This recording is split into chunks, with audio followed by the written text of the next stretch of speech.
Walaupun kita hidup itu banyak beban, banyak kewajiban, banyak apa-apa, tapi kalau tidak memahami tentang prioritas yang mesti diprioritaskan, kita akan selalu dalam kesalahan.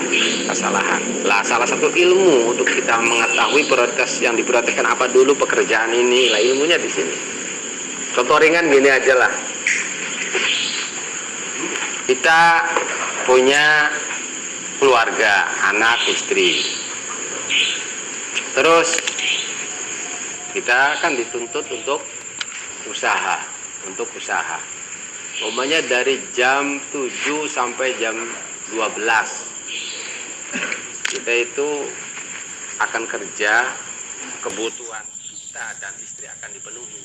Umpamanya taruhlah 100.000 dapatnya dari jam 7 sampai jam 12. Terus kita keluar dari rumah. Nyelonongnya bukan ke tempat kerja atau di pasar atau di tempat pabrik, tapi nyelonongnya ke masjid. Sholat duha sampai jam 7 sampai jam 2. Adalah sholat duha, sholat hajat, sampai baca Quran dapat 3 juz. Itu bukan orang yang pinter itu. Bukan orang yang pinter. Buruan. Iya. Itu dilihat dari fikih aja, ini bukan dari sisi tasawuf ya.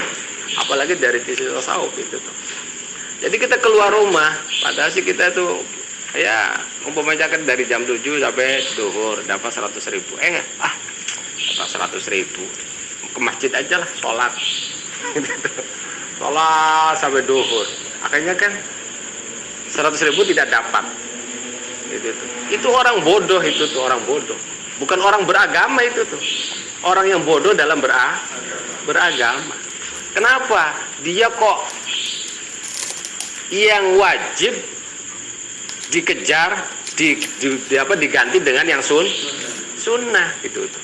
Padahal sih kalau dia ke pasar, kalau dia kerja, itu lebih banyak pahalanya, itu daripada dia ke masjid walaupun dari jam 7 sampai jam 12 sholat terus, baca Quran terus, dzikir terus. Itu masar itu lebih berpahala. Sebab ini hukumnya wajib, ini hukumnya ke masjid hukumnya sunnah gitu. Disangkanya tuh orang yang hebat agamanya. Bukan orang hebat, itu orang yang modal gituan tuh. Orang yang bodoh dalam beragama. Kenapa? Sesuatu yang wajib kok dia lepas demi ngejar sunnah gitu. Ngejar sunnah. Apalagi tidur ya. Ya udah seperti udah salah. Pulang ke rumah dari masjid pasti dimarahin oleh istrinya itu. Tapi kalau dari pasar dapat 100.000 malahan udah dapatnya pahalanya gede. Gitu, istri senyum. Itu betul sekali. Itu hal yang sepele aja seperti itu. Gitu itu kadang-kadang salah memahami dalam hal seperti itu. Fardu dengan sunnah. Apalagi kalau dilihat dari kezuhudan. Wah ya sih itu udah itu tuh. Apalagi negara tata sawah justru itu yang lebih wajib. Kita disangkanya kalau orang yang beragama kan seperti itu, ke masjid, dikir aja sholat. Terbelangkai. Kita seperti itu. Kalau kita salah itu kadang-kadang jadinya ya kesananya itu dampaknya buruk. Kita ke masjid, pulang ke rumah mana uangnya? Udah dapat pahalanya sedikit ya sebab pahala sunnah. Uang nggak ada, tapi kalau ke pasar itu udah pahalanya gede sebab melakukan kewajiban fardu gitu tuh. Terus ya dapat di rumah ya tidak bakalan itu. Itu hal yang sepele aja lah gitu. Ya. Lah mudah-mudahan dengan keilmuan ini kita akhirnya kita tahu prioritas apa yang mesti kita didahulukan gitu. Jadi ya ayuhat tarik ke sholat, wahai orang yang meninggalkan sholat, al-muakhir laha an waktiha, atau orang yang berani mengakhirkan sholat dari waktunya. Yajibu alaika an tarji' wa tatub ilallah, wajib bagi orang tersebut untuk kembali dan tobat kepada Allah. Kita meninggalkan sholat atau kita mengakhirkan sholat dari waktunya, wajib kita rujuk, kita tobat kepada Allah. Wa kullama akharta tobat tadha'afat dzunub, bila mana kita memundur tobat, maka dosa itu terus berlipat-lipat itu. Berlipat-lipat. Kita meninggalkan sholat dengan sengaja. Nanti aja lah. Umpamanya kita meninggalkan sholat duhur. Nanti aja di kodonya isya. Kalian waktunya udah selesai katanya. Kalau tidur. Itu kita dari duhur itu keluar waktu terus, dosa itu terus dilipat gandakan terus sampai waktu isya gitu, waktu isya. Do'afat ad-dunub alaika bit-takhir, maka fabadir ila taubat qabla fawatiha, maka bersegeralah kita taubat. Sebab fa innallaha yaqbalu taubat min ayyi dzambin. Allah menerima taubat dari apapun dosanya, bahkan dosa musyrik. Dosa musyrik kita tobati ya diterima oleh Allah itu. Jadi tidak ada tobat yang tidak diterima tobatnya itu. Dosa musyrik pun ya kalau kita tobat ya diterima. Artinya bahwa tobat musyrik tidak diterima itu artinya musyrik yang tidak ditobati. Maka ya tidak ada harapan untuk dapat ampunan. Tapi kita umpamanya dosa selain musyrik. Kalau musyrik melihat perempuan yang bukan mahram, tidak ditobati, ya kadang-kadang bisa diampuni tanpa kita ditobati, mungkin dengan kenugrahan Allah. Tapi kalau musyrik mah tidak bisa itu. Harus bisa akan selesai dosa musyrik kalau kita tobat. Tapi selain musyrik, walaupun kita tidak tobat bisa. Dengan anugerah Allah diampuni. Umpamanya dengan kita kan tidak tobat melihat perempuan. Akhirnya dengan kita wudhu, dengan itu bisa lebur sendiri, walaupun tanpa kita taubati, tapi musyrik mah tidak bisa. Nah, dalil Allah menerima tobat dari segala dosa apapun itu wa waladzi yaqbalu taubah an ibadi, bahwa Allah itu zat yang menerima tobat dari hamba-hambanya, wa ya'fu anis sayyi'at, mengampuni semua kesalahan-kesalahan, wa ya'lamu ma taf'alun, dan Allah Maha tahu apa yang kalian kerjakan. Jadi wajibu qadul faraid al-faita mata zakaroha. Wajib kita mengqadai salat-salat fardu yang terlewat sewaktu kita ingat. Ya, apa saja. Maunya kita asik mancing umpamanya. Asik main. Aduh, ketinggalan itu saya belum sholat duhur pas udah. Ayo cepet. Mata zakaroha fabadir. Ila qada. Cepet-cepet qada. Wa in kanat Jum'atan, bahkan walaupun sholat Jumat. Tahu karena apa gitu sampai lupa bahwa ini tuh hari Jumat ya. Udah selesai katanya. Nah, ya udah dikodoin, tapi kodonya bukan Jumatan itu tuh. Kita sholat Jumat gimana 2 rakaat? Ya harus ada khutbah, harus ada itu nantinya kalau 2 rakaat. Khutbahnya ya kodonya sholat duhur gitu tuh. Kodonya sholat duhur. Lah, wa istahabu al-mubadarah bi qada'il faita bi udrin. Nanti yang namanya mubadarah bersegera dalam kita tobat itu ada yang hukumnya sunnah, ada yang hukumnya wajib. Kita cepat-cepat meninggalkan karena meninggalkan sholat, terlewatnya sholat itu ada yang secepat mungkin kita mengqadai wajib, ada yang hukumnya secepat mungkin kita mengqadai hukumnya sunnah. Kalau yang sunnah bila mana kita tertinggal sholat karena udur. Nah, udur sholat cuma 2, yaitu lupa dan tidur. Tapi nanti lupanya juga ada ketentuan-ketentuan itu. Nah, lupanya itu ada ketentuan-ketentuan. Begitupun tidurnya ya ada ketentuan mana. Sebab tidur ada yang jadi udur sholat, ada yang bukan. Nisyan juga ada yang jadi udur sholat, ada yang bukan. Tapi secara itunya ya udur sholat itu nisyan wan nom. Tapi ada ketentuan naum yang gimana yang jadi udur sholat, juga nisyan lupa yang gimana yang jadi udur sholat. Tapi karena gaple, walaupun tidak main dengan rekaman uang, karena catur, lupanya itu saking asiknya gitu, akhirnya lupa waktu. Ya itu mah bukan udur, itu nisyannya itu. Ya udur. Iya, beda baca buku saking asik banget. Sampai asik banget sampai kelewat, ini kelewat. Ya itu mah baru udur, lupanya itu. Baru udur. Kan dibahas lah. Jadi orang yang meninggalkan sholat itu wajib qadha, cuma ada yang wajib bersegera, ada yang sunnah bersegera. Yang sunnah bila mana tertinggalnya sholat karena udur, yaitu naum dan nisyan, wajib bila mana tidak udur. Nah, kenapa sunnah? Alasannya takjilan li bara'atid dimmah, supaya dia punya tanggungan cepat selesai. Itu dikatakan sunnah, walaupun umpamanya dia kena udur, sholat duhur,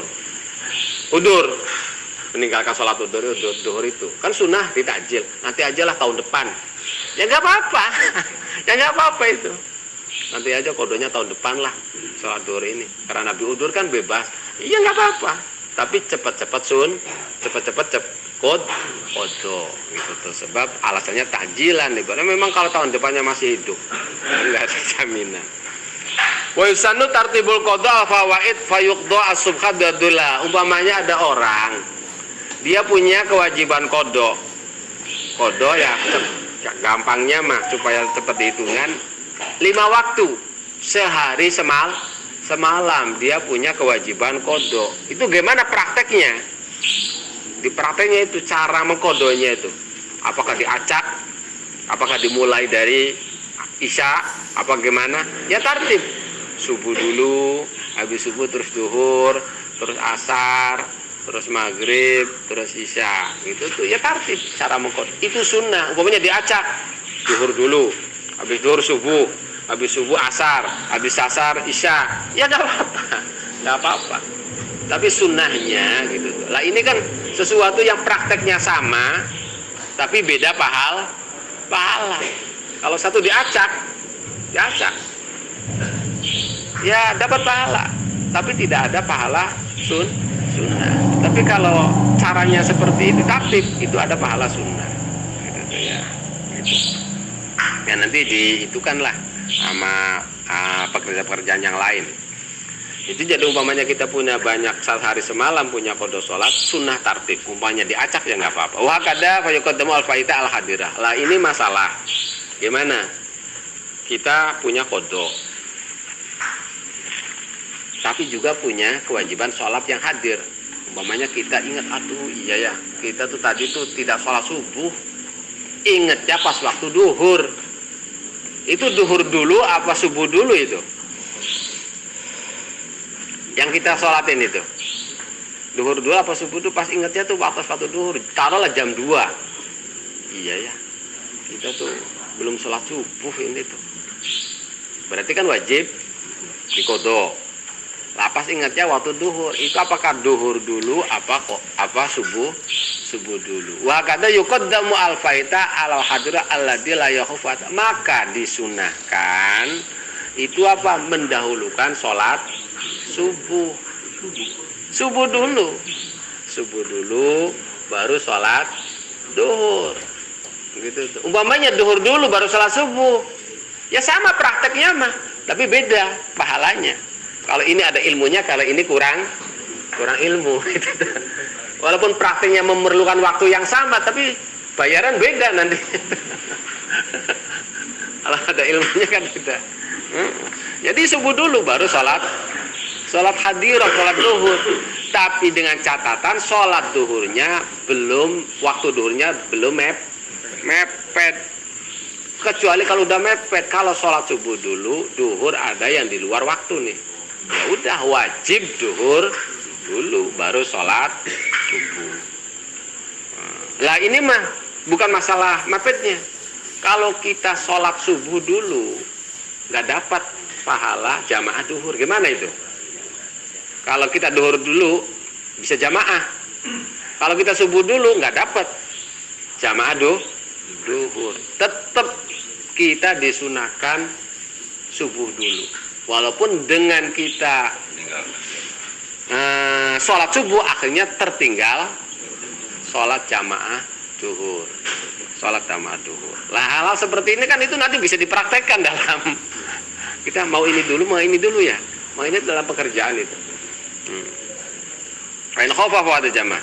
Wa ma idza khafa wa tiya walau bi khuruji juz'in minha an waqti fa inna yakad hadirah li hurmati ikhraji badi an waqti. Beda tadi kalau kasusnya sholat duhurnya waktu duhurnya udah mepet. Kalau kita sholat subuh dulu, sholat duhur baru 3 rakaat, udah waktu asar. Udah waktu asar, nanti 1 rakaat berarti di luar waktu lah. Kalau seperti itu ya mesti duhur dulu baru sholat subuh. Kalau masih luas mah ya sholat subuh dulu.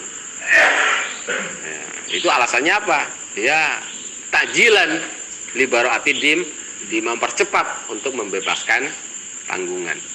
Wa yajibu al-mubaddarah bil fatihah in fatata bi ghairi udrin. Lah tadi kasusnya kalau meninggalkan sholat karena udur. Sebab tidur atau sebab lupa. Ini kasusnya kalau meninggalkan sholat karena tanpa udur, karena malas aja lah, malas atau karena pekerjaan, pekerjaan ini bakat lah nanti aja lah sholatnya lah, tanggung umpamanya gitu. Gimana itu? Maka wajib mubadarah. Artinya cepet-cepet. Infata bi ghairi udrin yajibu taqdidumuha ala ma fatahu bi udrin. Jadi harus cepat. Umpamanya kita terus mengundur-undur, akan berlipat yang namanya dosa itu, terus dilipat-lipat terus sampai kita. Itu kalau kita meninggalkannya bi ghairi udrin. Lah umpamanya punya kodo sholat 2 ini mah. Ada yang karena udur, ada yang tidak udur. Taruh umpamanya kita punya kodo sholat asar, sholat duhur. Tapi kalau kodo sholat duhur bi udrin, tapi kalau kodo sholat asar bi ghairi udrin, pas waktunya waktu maghrib. Kita punya 2 kodo sholat duhur, sholat asar. Tapi kalau duhur bi udrin, kalau asar bi ghairi udrin. Berarti kalau duhur sunnah dipercepat, kalau asar harus dipercepat. Gimana itu? Maka wajib yang dikodonya itu asar dulu, baru maghrib. Kecuali kalau semuanya udur, sunnahnya duhur dulu baru asar. Tapi kalau bertentangannya dengan wajib dan sunnah, ya harus mendahulukan wajib gitu. Itu kalau kita punya 2 kodo, maka lebih mendahulukan yang tanpa udur. Wa in faqada at-tartib, walaupun tidak ada tartib, ya tadi, walaupun tidak ada tartib tetap lebih mendahulukan kodok bi ghairi udrin. Li'annahu sunnah wal mubaddar wajib. Sebab kalau duhur karena bi udrin sunnah mubaddar itu. Tapi kalau asar karena bi ghairi udrin wajib mubah. Walaupun itu terjadi tidak tartib, tetap ya didahulukan. Jadi sunnah tartib kalah gitu tuh. Sunnah tartib itu kalah kalau tabrakannya dengan wajib. Jadi tartib itu sunnah. Wa yajibu alai aidon ayyasrifa laha sairu zamani illa ma yatturu li sarfi fi tasiri maisyati wa masihi man tazawna faqatuhu. Lah tadi kalau orang punya qada salat bi ghairi udrin wajib mubadarah. Lah wajib mubadarah berarti bersegera secepat mungkin. Ada kesempatan ya langsung dia sholat. Kalau tidak maka akan dilipat terus berarti yang namanya dosanya itu. Kecuali kalau dia punya yang sifatnya darurat. Apanya? Ini kalau saya kodo sholat, ini anak istri nggak makan ini. Nah itu tabrakannya berakan kodo sholat dengan kewajiban, wajib dengan wajib, berarti tabrakannya itu wajib dengan wajib. Nah agama itu lebih mendahulukan kewajiban yang yaitu anak istri untuk menafkahi. Walaupun kita itu sholatnya itu meninggalkannya biudrin. Jadi ada yang wajib, mana yang lebih wajib nantinya itu. Kalau tabrakannya sunnah dengan sunnah, mana yang lebih sunnah? Sunnah kan ada yang muakkad, ada yang gharu muakkad. Kalau tabrakannya wajib dengan wajib, mana yang lebih wajib? Kalau tabrakannya sunnah dengan wajib, ya pasti lebih mendahulukan yang wajib. Lah kalau umpamanya istri anak itu udah selesai semua, artinya apa, kebutuhannya udah dipenuhin, maka kita harus cepat-cepat mengqadha sholat. Dan tidak boleh kita melakukan aktivitas apapun selain qadha. Umpamanya kita punya qadha sholat asar bi ghairi udrin. Lah waktu maghrib ada kesempatan tidak itu. Ya terus, apapun yang kita lakukan itu dosa. Umpamanya kita makan, ya dosa. Makannya itu. Kita ngobrol, ya dosa. Ngobrolnya itu. Sampai waktu Isya, kita melakukan aktivitas apapun dosa semua itu. Dosa semua. Sewaktu kita punya kodok, sholat di ghairi itu harus dipakai waktu itu untuk umpamanya kita aktivitas apapun, udah semuanya itu kalau udah dosa pasti tidak akalan ada berkahnya itu melakukan apapun. Bahkan yang sifatnya tadinya sunnah, yang sifatnya tadinya sunnah bisa jadi haram, apalagi yang mubah jadi haram gitu tuh. Kalau kita udah punya kewajiban qada sholat bi ghairi udrin. Jadi ayasrifalaha sairu zamane, dia pakai semua waktunya illa ma kecuali yang sifatnya darurat, untuk menghasilkan nafkah anak istri. Wala yajuzu ayyan tatafula hatta tafarraga diman jamil. Bahkan kita haram, kita punya qada umpamanya sholat subuh, lalu kita posisinya ada di sholat duhur, qada sholat subuhnya bi ghairi udrin, kita haram itu sholat qobliyah duhur. Bukan dapat pahala qobliyah duhurnya itu, Kegayaan. justru haram gitu. Atau nanti ini waktu duhur belum, ini duha dulu lah, lumayan, ya haram sholat duhanya itu. Lah ya justru tidak boleh gitu tuh. Tidak boleh. Ya kalau tidak boleh kan, walaupun kita kelihatannya sholat, tulisannya baca Quran, kita punya qada sholat subuh bi ghairi udrin, kita baca Quran, itu bisa jadi haram, bukan dapat pahala itu. Baca Qurannya itu bukan dapat pahala, haram malahan. Sebab baca Quran hukumnya sunnah, dia meninggalkan diadu dengan kewajiban. Lah kita salah baca Qurannya itu. Bukan dapat pahala, malahan dapat itu. Bahkan sholat sunnah malahan bukan dapat pahala, dapat dosa, dapat sholat sunnahnya itu malahan dapat dosa. Jadi dia tidak boleh haram melakukan sholat sunnah sampai semua kewajiban sholat fardunya yang bi ghairi udrin itu tertutup min jamil fawaid allati fatat bila udrin, yang tertinggal tanpa udzur. Wa illa akhima. Kalau tidak, ya udah melakukan aktivitas apapun dosa, walaupun dengan sholat sunnah, walaupun dengan baca Quran itu dosa. Paling akhima. Wa usanu qada nawafil muaqqatah karwatib. Lah umpamanya sholat fardu udah semua dilakukan semua. Nah, ya itu karena manusia itu kalau lagi seneng sholat, tertinggal sholat duha, tertinggal sholat witir, tertinggal sholat qobliyah, badiyah, umpamanya kita itu sunnah dikodoin itu. Aduh, kita tuh udah 1 minggu tidak sholat sunnah qobliyah duhur, tidak sunnah badiyah duhur, 1 minggu dikodoin semua lah. Tapi sholat fardunya dilakukan itu sunnah, tetap kita dapat pahala, sunnah dikodoin. Aduh, belum sholat witir ya 1 minggu, mau dikodoin semua lah. 1 tahun belum sholat witir, dikodoin terus sholat witirnya, ya sunnah tetap.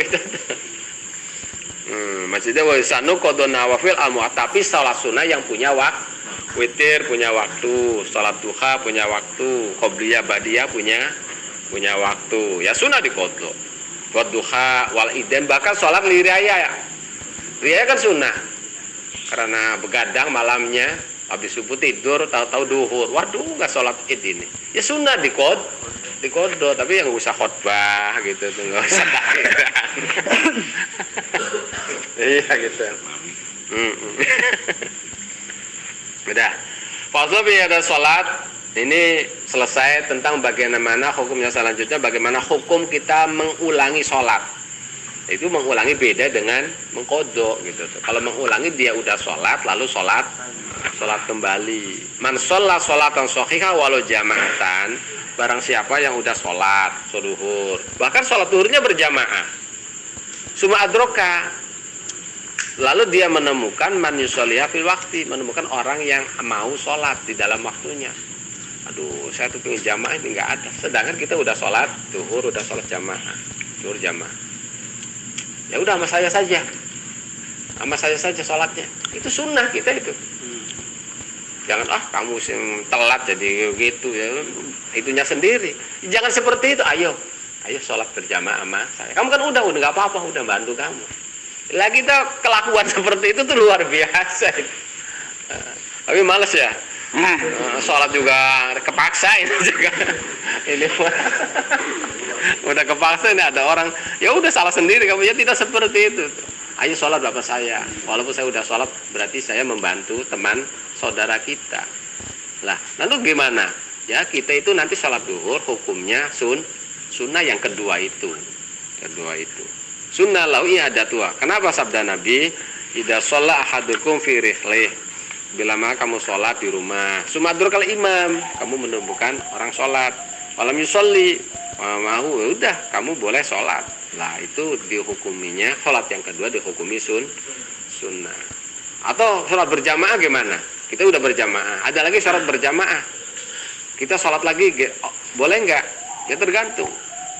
Kalau kualitas imam itu lebih hebat daripada jamaah kita yang pertama sunnah, umpamanya gitu tuh. Kita sholat berjamaah, tapi dengan imamnya ustad, gitu tuh. Ustad lah, kelasnya ustad. Pas ada jamaah lagi kelasnya kiai ini mah, imamnya. Sunnah kita sholat lagi mau kiai ini mah. Syekh gitu. Sunnah kita sholat yang kedua lamanya sholat i'adah gitu. I'adah gitu. Ya udah. Itu jadi pembahasan malam ini tentang tata cara kita praktek, umpamanya kita punya ketinggalan sholat, itu ada kalanya biudrin, ada kalanya bighairi udrin. Kalau biudrin berarti wajib bersegera, kalau bighairi sunnah bersegera. Terus juga bagaimana kalau kita punya faedahnya banyak, prakteknya apa? Itu prakteknya sunnahnya tartib gitu tuh. Maunya tidak tartib juga nggak apa-apa. Lah punya banyak tapi campur, ada yang biudrin, ada yang bighairi udrin. Maka wajib mendahulukan bighairi udrin. Walaupun acak-acakan gitu tuh. Nah, bagaimana kalau sholat faedah itu bertentangan dengan sholat hadirah, sholat yang akan kita laksanakan? Lah itu ya ada tafsir. Kalau masih banyak waktu, faedah dulu, baik biudrin atau bighairi, apalagi yang biudrin, apalagi yang bighairi udrin, ya biudrin pun tetap sholat faedah dulu. Nah, lalu baru sholat yang ada waktunya. Tapi kalau itu pun kalau tidak mepet. Kalau mepet ya harus hadirah dulu gitu tuh. Contoh seperti itu. Bagaimana hukum sholat sunnah yang ditinggalkan? Apakah boleh dikodok? Tergantung. Kalau sholat sunnahnya punya waktu, sunnah dikodok. Kalau sholat sunnahnya tidak punya waktu, ya tidak sunnah dikodok. Ada sholat tidak punya waktu, ada sholat istikharah, sholat hajat, itu tidak punya waktu. Kita meninggalkan, ya tidak usah dikodok itu mah. Langsung aja itu. Langsung aja itu mah ada itu. Nah, terus hukum orang yang mengulangi sholatnya yang udah beres, itu hukumnya sunnah. Bila mana kualitas sholat yang yang pertama itu di bawah sholat yang kedua, atau sekedar untuk membantu sesama saudara.